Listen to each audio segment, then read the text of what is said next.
Hello दोस्तों, नमस्कार। चलिए शुरू करते हैं। तो सबसे पहले ये मेरा फ्री टेलीग्राम है और टेलीग्राम में मैंने आपको जो न्यूज़ था वो मैंने प्रोवाइड कर दिया। तो फ्री टेलीग्राम ज़रूर ज्वाइन कर लीजिए, जिससे क्या है कि आपको कोई भी न्यूज़ वगैरह अपडेट होता है तो हम आपको प्रोवाइड कर पाएँ। सबसे पहले सर्जियो गौर जो है वो भारत में अभी अमेरिका के तैनात हैं। तो इसमें आज जो है नरेंद्र मोदी के बीच फ़ोन से बातचीत हुई, डोनाल्ड ट्रंप और नरेंद्र मोदी के बीच फ़ोन से बातचीत हुई। और सर्जियो गौर जो हैं वो अमेरिका के राजदूत हैं। इनके आने के बाद ही ये ट्रंप के काफ़ी ख़ास है, ख़ासम-ख़ास में आते हैं और इनका भारत में आना, भारत के राजदूत के तौर पे रहना बहुत अच्छी बात है। ये काफ़ी इंपॉर्टेंट डिसीज़न लेते हैं और ट्रंप उनको कभी नहीं, जिस तरह आपने देखा कि जब क्या बोलते हैं टैरिफ के फ्रंट पे इनका कहना, तो वो भी चीज़ है। प्लस इनका बताना कि भाई भारत जो तेल लेता है उसको मजबूरी है, उसका देश इतना बड़ा है, अपना एनर्जी की सुरक्षा को कैसे सुनिश्चित करे। तो इस तरह की बातें वो ट्रंप के कान तक पहुँचाएँ तो इनका काम अभी भारत में काफ़ी सराहनीय है। पहले वाला तो भकुआ था, कौन सी था? बकलोल था, भकुआ। तो सर्जियो गौर ने अपने पोस्ट में बताया कि दोनों नेताओं के बीच में मिडिल ईस्ट की वर्तमान स्थिति पर विस्तार से चर्चा हुआ है। विशेष रूप से स्टेट ऑफ हार्मोन्स को लेकर खोलने की आवश्यकता पर जोर दिया गया है। समझे ना, स्टेट ऑफ हार्मोन्स के लिए, जिसके लिए आज मोदी साहब ने भी बोला कि स्टेट ऑफ हार्मोन बहुत ज़रूरी है और उसको बंद होना मतलब वो हित में नहीं है। अब नहीं तो क्या होता है, हर बार फ़ोन करना पड़ता है, यहाँ से फ़ोन किया, फिर विदेश मंत्री फ़ोन करते हैं, वहाँ पर ही फिर वहाँ पर ही ये होता है, तब उनको रास्ता मिलता है भारत का जो जहाज़ आता है, तो काफ़ी लेंदी प्रोसेस हो जाता है। हार्मोजल जो मतलब स्टेट ऑफ हार्मोज को लेकर ईरान और इजराइल के बीच चल रहे संघर्ष के कारण यह समुद्री मार्ग बाधित होने का खतरा बना हुआ है, ये जो ट्रम्प ने जो कहा। और ग्लोबल सप्लाई चेन दुनिया के कुछ कच्चे तेल एक बड़ा हिस्सा है जो लगभग 20 मिलियन बैरल प्रतिदिन इसी रास्ते से गुजरता है। बंद होगा तो भाई साहब तो जरूरी है ना, उससे तो अफरा तफरी मच जाएगा।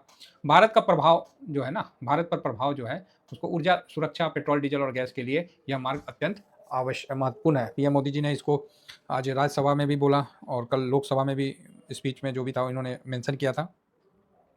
और रास्ते को बंद होना भारत के लिए स्वीकार्य नहीं है, ये मोदी साहब का क्लियर है स्टेटमेंट। तो सही है। मोदी साहब का जो रुख था उनका सोशल मीडिया पर भी कॉल के बारे में जानकारी दी गई है। ट्रंप के द्वारा जो कॉल हुआ है ना, उसके शांति की अपील है। उन्होंने कहा है कि भारत क्षेत्र में तनाव कम करने, है ना, और जल्द से जल्द शांति बहाल का समर्थन करता है, जो जनरली मतलब स्टेटमेंट दिया जाता है नेताओं के द्वारा। और दोनों नेता इस मुद्दे पर एक दूसरे के संपर्क में रहेंगे, ऐसा भी उन्होंने कहा है और इस पर सहमत हुए हैं। तो कुल मिला के जो घटनाक्रम है ना, तो ट्रंप जी ने कॉल किया है और उन्होंने बोला कि 5 दिन का जो टालने का ऐलान किए हैं ठीक है। और रिपोर्ट के अनुसार ट्रंप और ईरान के बीच कुछ सकारात्मक बातचीत शुरू हुई है। अब वो पाकिस्तान के माध्यम से हुई है, किसके माध्यम से हुई है, वो जो भी है वो चल रहा है। तो ठीक है, तो एक पॉजिटिव ये न्यूज़ है कल के स्टॉक मार्केट के लिए। ठीक है, तो ये एक पॉजिटिव न्यूज़ है, तो इसको आप विशेष तौर पे ध्यान में रख सकते हैं। साथ में अभी न्यूज़ निकल के आपको सुनने में आ रहा होगा कि मोदी जी कहाँ जा रहे हैं, रसिया जा रहे हैं। ये बाकी मेरा स्विंग है, शॉर्ट स्विंग है, तो जरूर ज्वाइन कर लीजिएगा, है ना। अभी जो न्यूज़ निकल के आ रहा होगा कि मोदी जी रसिया जा रहे हैं कि कहाँ जा रहे हैं, तो इस तरह का न्यूज़ आ रहा है ना। तो एक्चुअली अभी मोदी जी का ऐसा कहीं भी कोई मतलब आधिकारिक रूप से नहीं होगा। अब हो सकता है भविष्य में मतलब रसिया जाने का। अब देखिए, अमेरिका से बात हुआ है तो रसिया भी वो जाएंगे श्योर है ना।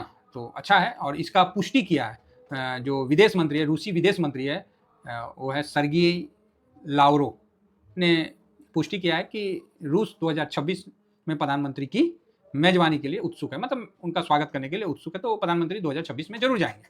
अब वो कल जाए परसों जाए ये क्लियर नहीं है। फिलहाल तो इजराइल से वो घूम के आए ही थे और मलेशिया वो जाएंगे अगस्त में, क्योंकि इनका मतलब हर प्रोग्राम रहता है। हो सकता है कि ट्रंप से बात होने के बाद कुछ शॉर्ट टर्म में वो जा सकते हैं, तो इसमें कोई बड़ी बात नहीं है। ठीक है, तो इसको भी पॉइंट नोटेट करके रखना है। तो ये एक पॉजिटिव डेवलपमेंट हो रहा है। हालांकि ऐसा तो बोलना, देखिए सब बोल रहा है कि ट्रंप फंस गया। अरे वो कौन चीज़ फंसेगा, वो अधकपारी है, वो पगला टाइप का है, वो नहीं फंसने वाला, बहुत तेज है। वो तो घूम रहा है कि हम युद्ध का आरोप किस पे जड़ दें, है ना। वो तो इस चक्कर में घूम रहा है। बाकी एक पॉजिटिव न्यूज़ है कि 10,000 एसी इलेक्ट्रिक बस चलाएगी सरकार, जिससे क्या है 10% का उछाल हो गया। मतलब देश में चलेगा 10,000 इलेक्ट्रिक बस। और बिहार जो है ना, बिहार में बनेगी अब इलेक्ट्रिक बसें। हजारों को रोजगार, लाखों का सफ़र आसान बदलता बिहार। अशोक लीलैंड ने कहा कि आने से बिहार में औद्योगिक क्रांति शुरू होगी। तो अच्छा है, बिहार में अगर 10,000 एसी बस बनता है तो बढ़िया है। 35,000 और बसों की योजना भी है। तो इससे क्या है कि बस वाली कंपनियों में तेजी आ गई। तो बिहार में बनेगा। अब ये तो मतलब कैसे बताएं बिहार के कि इन जिलों में पीएम ई बस योजना के तहत इलेक्ट्रिक बसों का परिसंचालन संसद ने क्या दी जानकारी। मतलब अब मुजफ्फरपुर, भागलपुर, पूर्णिया, दरभंगा, गया, पटना, इस समय इलेक्ट्रिक बस चलेगा, ठीक है, चलना चाहिए। अब बिहार में बनेगा, ये बात पे थोड़ा सा है कि बिहार में कहाँ बनेगा ऑलरेडी झारखंड है, तो झारखंड में टाटा कंपनी है, तो वो तो प्रोवाइड कर देगा। तो बिहार में तो वर्तमान में तो कोई कंपनी नहीं है जो बस बनाती हो, मेरे अनुमान मतलब मेरे ध्यान में। हो सकता है कि कोई नया कंपनी सेटअप हो, तो एक अलग बात है।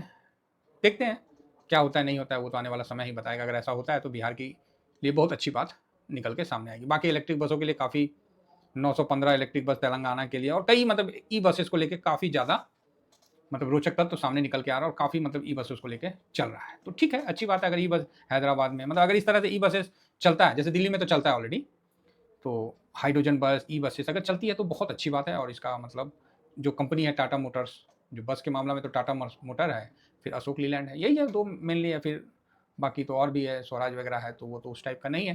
तो ईवी के मामला में तो टाटा मोटर्स ही बेस्ट है। तो अच्छा है, मतलब ऑटो इंडस्ट्री में आपको एक थोड़ा सा एक राहत वाला बूम देखने को मिलेगा। तो एक अच्छी खबर ये है ऑटो इंडस्ट्री के लिए।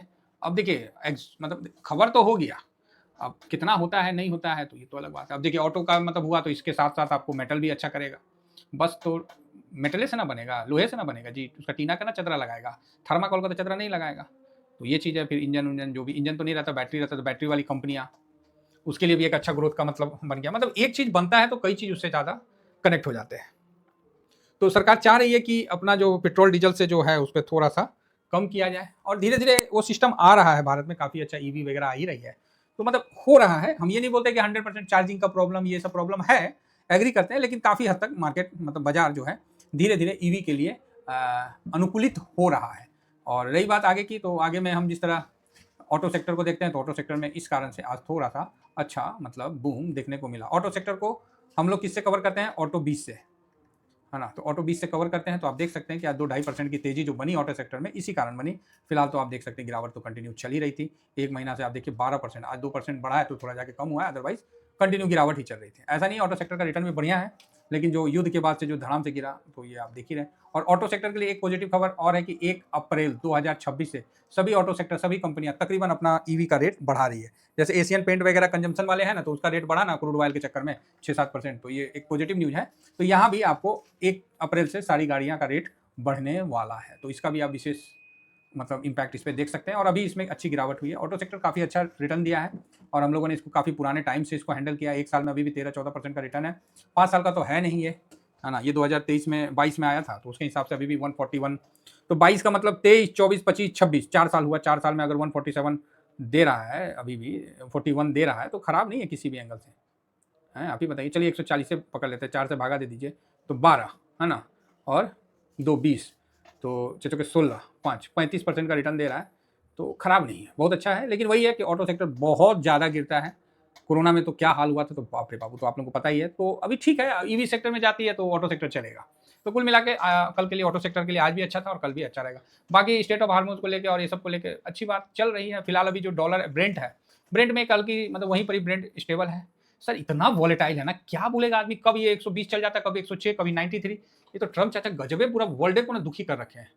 फाइनली वो ट्रेडर है भाई, समझ रहे ना, बिल्डर भी है। आशा करता हूँ कि व्यू आप लोग समझ गए होंगे। तो कल मार्केट में पॉजिटिव इंपैक्ट के साथ चलना तो चाहिए, बाकी देखते हैं क्या होता है। एक मन में आप लोगों का होगा खबर का, सर क्या मार्केट बॉटम बना दिया? नहीं, अभी ये बोलना उचित नहीं होगा, अभी ये बोलना उचित नहीं होगा। पॉजिटिव खबर आया, हाँ, अब मार्केट क्या है, कोई नया डेवलपमेंट होगा तभी उस पर एक्शन देगा। अब छोटा मोटा बम सब पे कोई ज़्यादा फर्क नहीं पड़ेगा। अब कोई बड़ा डेवलपमेंट होगा तभी होगा, अदरवाइज मार्केट अब एडजस्ट कर लेगा ये युद्ध को। हाँ, अब इसका जो डैमेज है उसको, अगर तेल का सप्लाई खुल जाता है तब तो एडजस्ट कर लेगा, अदरवाइज फिर से, समझ रहे ना। चलिए इतना ही कहकर अपनी वाणी को विराम देता हूँ। Thank you very much. जय हिंद, जय भारत।